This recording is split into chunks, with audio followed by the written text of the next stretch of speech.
अस्सलाम वालेकुम रहमतुल्लाहि व बरकातुहू। नज़रीन कराम, पाकिस्तान व मुकाबला विंडीज़ के दरमियान दूसरा टेस्ट मैच खत्म हो चुका है, जहां पर पाकिस्तान क्रिकेट टीम को एक बड़े रंजों से शिकस्त का सामना करना पड़ा है। अब काफ़ी ज़्यादा सिचुएशन ख़राब हो चुकी है, गो कि सीरीज़ बराबर हो चुकी है। कुछ लोग यहीं पर ये कहेंगे कि सीरीज़ तो बराबर हो चुकी है, कोई मसला नहीं है, लेकिन Pakistani fans, Pakistan cricket team से बेइंतहा चाहने वाले जो मोहब्बत करते हैं पाकिस्तान टीम से, वो कुछ सवालात उठा रखेगा और उन सवालात के जवाबात मैं आपको इस वीडियो के अंदर देने जा रहा हूँ। आखिर कौन सी वजूहत हैं कि बहुत ज़्यादा इल्ज़ामात लगाए जा रहे हैं? आखिर कौन सी ऐसी चीज़ें हैं जिसकी वजह से बहुत ज़्यादा सोशल मीडिया पर वाहवाकार मचा हुआ है? पाकिस्तान क्रिकेट टीम के सबसे पहले तो कप्तान पर सवाल निशान उठाया जा रहा है कि भाई साहब, ऐसा फारिग नालायक कप्तान हमने कोई नहीं देखा शान मसूद की सूरत के अंदर। मैं आप लोगों से पूछना चाहता हूँ और पहले भी पूछता रहता हूँ कि भाई पाकिस्तान का कप्तान किसको होना चाहिए? मुझे ज़रूर बताएं और अभी कभी बता दें, क्योंकि पाकिस्तान क्रिकेट टीम के कप्तान से वाले से जो भी डिस्कशन है उसको आज खत्म ही हो जाना चाहिए, क्योंकि आप लोग भी जानते हैं, मैं भी जानता हूं कि पाकिस्तान क्रिकेट टीम की जो कैप्टनसी है वो कोई आम बात नहीं। यहां पर आपको तनकीद भी सहना पड़ेगी, आपको सिर्फ अच्छी इंग्लिश आना बहुत कमाल नहीं है, बल्कि यहां पर बहुत ज़्यादा चीज़ें हैं जिनको फेस करना पड़ेगा। मेरे हिसाब से तीनों फॉर्मेट के लिए रिजवान को 5-10 सालों के लिए कप्तान बनाएं और फिर छोड़ दें, ये कप्तानी वाला मैटर ही खत्म कर दें। मोहम्मद रिजवान के पास अहलियत भी मौजूद है। अब यहाँ पर पीसीबी कोई और ब्लंडर ना मार दे, मुझे तो ये डर रहा है। यकीन करें, जो रिजवान के चाहने वाले हैं वो लाइक करेंगे।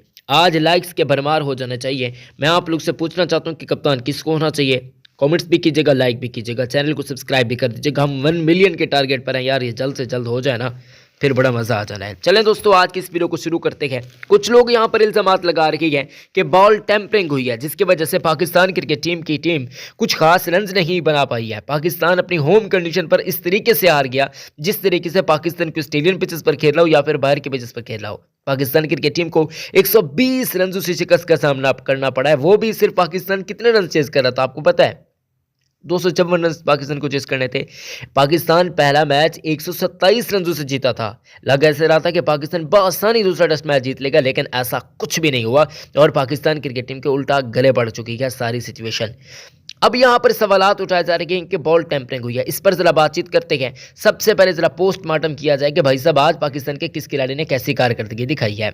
शान मसूद की बातचीत करते हैं। 3 गेंदों पर 2 रन बनाकर चलते बने, इनको केविन सिंक्लियर ने एलबीडब्ल्यू आउट किया। मोहम्मद हुरैरा की बातचीत करते हैं। 9 गेंदों पर 2 रन बनाकर चलते बने और इनको एलबीडब्ल्यू आउट किया मोते ने। बाबर आजम की बातचीत करते हैं। 67 गेंदों पर 31 रन बनाए, केविन सिंक्लियर ने आउट किया, कैच पकड़ा एलेक एंथिंजी ने।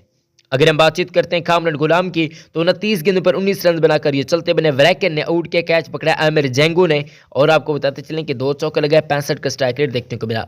सऊद शकील की भयंकर इनिंग्स हमें देखने को मिली। 30 गेंदों पर 13 रन बनाकर चलते बने। केविन सिंक्लियर ने आउट किया, कैच पकड़ा केविन होग ने। जबकि आपको बताते चलें कि इन्होंने 1 चौका लगाया, 43 का स्ट्राइक रेट देखने को मिला। काशिफ अली को बोल्ड किया वरैकन ने। 12 गेंदों पर 1 रन बनाकर ये चलते बने। मोहम्मद रिजवान को भी वरैकन ने बोल्ड किया। 62 गेंदों पर इन्होंने 25 रन बनाए, 1 चौका लगाया, 40 का स्ट्राइक रेट हमें देखने को मिला। सलमान अली आगा एलबीडब्ल्यू आउट किया वरैकन ने और इनको 33 गेंदें खेलने को मिली 45 के स्ट्राइक रेट के साथ। साजिद खान की बातचीत करते हैं तो इनको वरैकन ने बोल्ड किया और आपको बताते चलें कि 15 गेंदों पर ये 7 रन बनाकर चलते बने, 46 का स्ट्राइक रेट देखने को मिला। नुमार अली ने 6 गेंदों पर 6 रन बनाए, 1 छक्का लगाया, मोते ने आउट किया, कैच पकड़ा वरैकन ने। अबरार अहमद ना टूट रही है। पाकिस्तान की पूरी टीम सिर्फ जस्ट 133 रन बनाकर 44 ओवर के अंदर सिमट गई। आपके सामने गए फिर पाकिस्तान की कारकर्दगी। अब अगर हम बातचीत करते हैं यहाँ पर विंडीज टीम के बॉलर की, तो जोमुल वरैकन छा गए। आज के दिन जोमुल वरैकन का दिन हमें देखने को मिला। इन्होंने 16 ओवर के अंदर 27 रन दिए, 5 विकेट हासिल की, 4 रन भी कराए। केविन सिंक्लियर ने 17 ओवर के अंदर 61 रन दिए, 3 खिलाड़ियों को पवेलियन की राह देकर 1 ओवर में भी कराया। गुच्छे मोती की बातचीत करते हैं। 11 ओवर्स के अंदर 3 ओवर में कराया, 35 रन दिए, 2 खिलाड़ियों को पवेलियन की राह दिखाई। तो ये कुछ सूरत हाल हमें पाकिस्तान टीम की देखने को मिली। अब आप लोग पूछेंगे कि फॉलो विकेट्स वो किस तरीके से गिरी, वो भी मैं आपको बता देता हूँ दोस्तों। अगर हम फॉलो विकेट्स की बातचीत करते हैं तो पहले विकेट 3, दूसरी विकेट 5, तीसरी विकेट 48, चौथी विकेट 71, 5वीं विकेट 76, छठी विकेट 76, 7वीं विकेट 115, 8वीं विकेट 122, 9वीं विकेट 131, 10वीं और आखिरी विकेट 133 के स्कोर पर गिरी। पहले आउट होने खिलाड़ी थे शान मसूद, दूसरे थे हुरैरा, तीसरे थे कामरान गुलाम, चौथे थे बाबर आजम, 5वें थे सऊद शकील, 6ठे थे काशिफ अली, 7वें थे सलमान अली आगा, 8वें थे मोहम्मद रिजवान, 9वें थे नुमान अली, 10वें और आखिरी खिलाड़ी थे साजिद खान।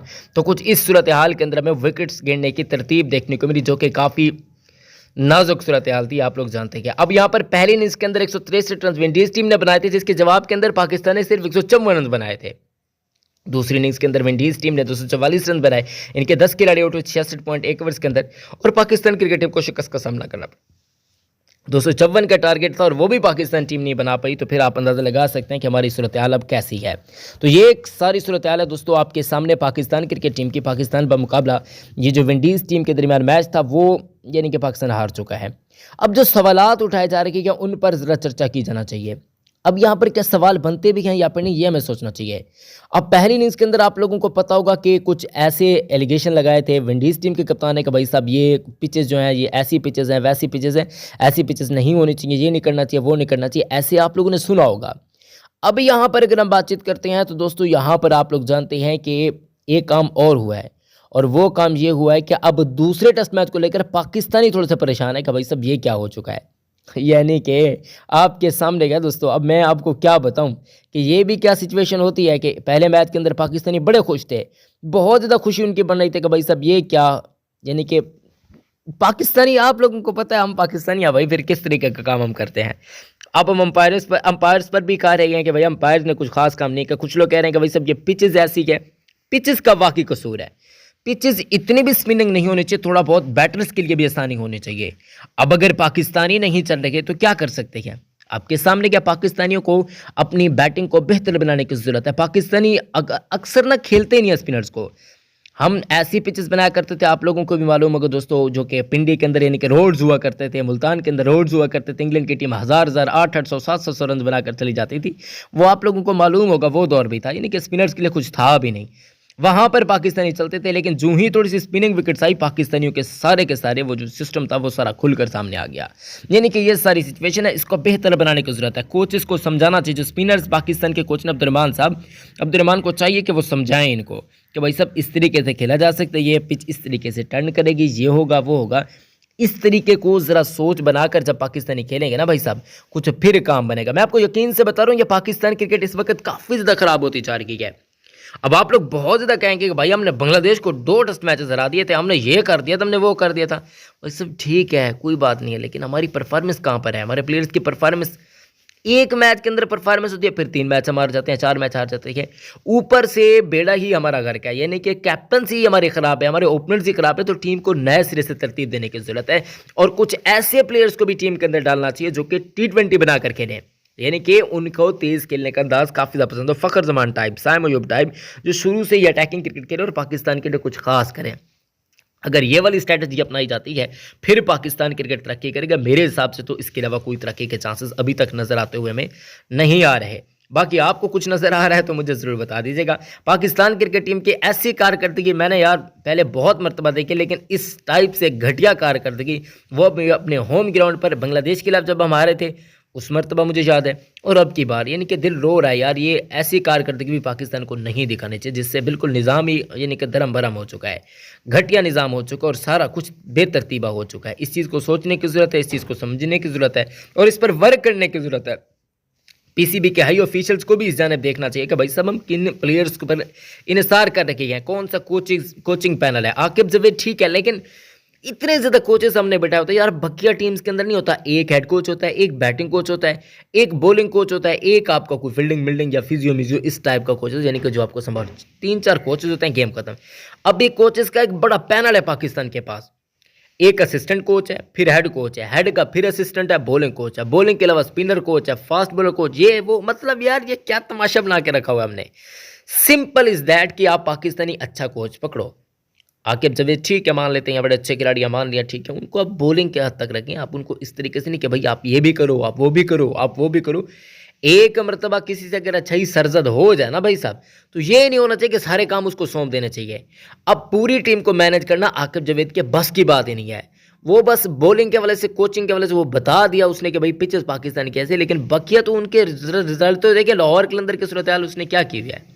तो ये चीज़ समझने की ज़रूरत है, इस चीज़ को टेक्निकली तौर पर समझने की ज़रूरत है, क्योंकि पाकिस्तान क्रिकेट है भाई। हमारा तो दिल दुखता है ना इस चीज़ को लेकर कि पाकिस्तान क्रिकेट कहाँ पर जा रही है। हमने इस तरीके से पाकिस्तान क्रिकेट को जवाल पजीर होते हुए नहीं देखा अपनी ज़िंदगी के अंदर। हम 23-22 साल गुजार चुके हैं, तो इस चीज़ को ज़रा समझने की ज़रूरत है मेरे हिसाब से। बाकी आप लोगों को क्या लगता है दोस्तों, मुझे ज़रूर कमेंट्स के अंदर बताइएगा। अपना बहुत ख्याल रखें, प्यारों का बहुत ख्याल रखें। मैं मिलता हूँ आपसे नेक्स्ट वीडियो में। वीडियो जो आपने देखी है, वीडियो जो आपने सुनी है, इस बारे में आप लोगों की क्या राय है ज़रूर बता दीजिएगा और चैनल को सब्सक्राइब जरूर कर दीजिएगा। अपना बहुत ख्याल रखें। इस्लाम जिंदाबाद, पाकिस्तान जिंदाबाद, पाकिस्तान में पाइंदाबाद। अल्लाह हम सबका हामी हो नासिर है।